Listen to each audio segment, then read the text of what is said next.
everyone, welcome to another week of Ground Zero as we round up the best of citizen journalism over the past week. My name is Kara and I'm joined by a new addition to the show, Nicole. Hi guys, I've heard so much about the show and I'm very excited to be making my debut today. Well, Nicole, let's get you all comfortable on the show then with our first talking point.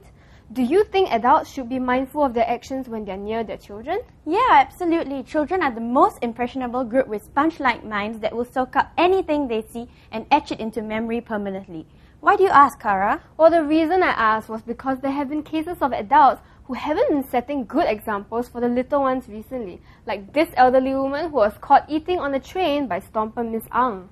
The stomper felt that the elderly woman set a bad example for a young girl seated beside her as she too was eating on the train. The stomper wrote, "The young and the old were eating in pleasure and at ease with their actions. What a bad example!" Stomper Danny C1122 also came across a similar incident when he photographed a mother-daughter pair who violated the no-eating rule while on board bus number 913.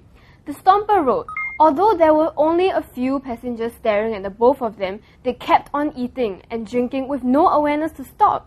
It looked as if they were enjoying their food and completely unaware that they were breaking the rules." Yo, the Stomper also said that he was disappointed to witness such a case on the public bus as the image of Singapore's public transportation system may be ruined by such incidents.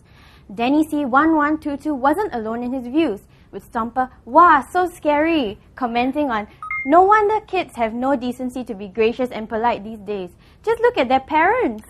Stomper Harvey Kid 2 took a more pragmatic view of things when he wrote, "Now, hardly see any policing of these eating and drinking on buses. Bus captain busy driving to meet his or her schedule. No inspectors seen to check on commuters too, so nobody cares and they happily do their eating and drinking on buses."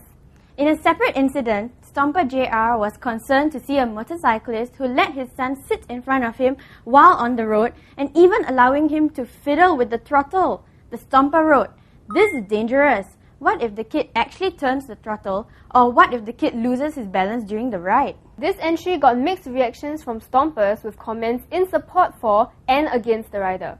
Stomper Remino84 quoted a road traffic regulation which states that no person riding a motorcycle or scooter on a road shall carry any child below 10 years of age as a pillion rider, while Stomper Just Charlotte cited an example of a kid needing to be secured with a seat belt in a car to support her argument for common sense to kick in such a situation.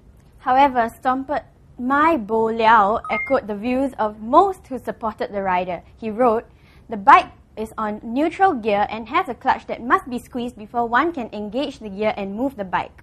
Stomper J Boy Stomp also wrote that it is actually safer to ride the boy in front than at the back, as he'll be able to lean on the rider's body for support and his arms as safety bars.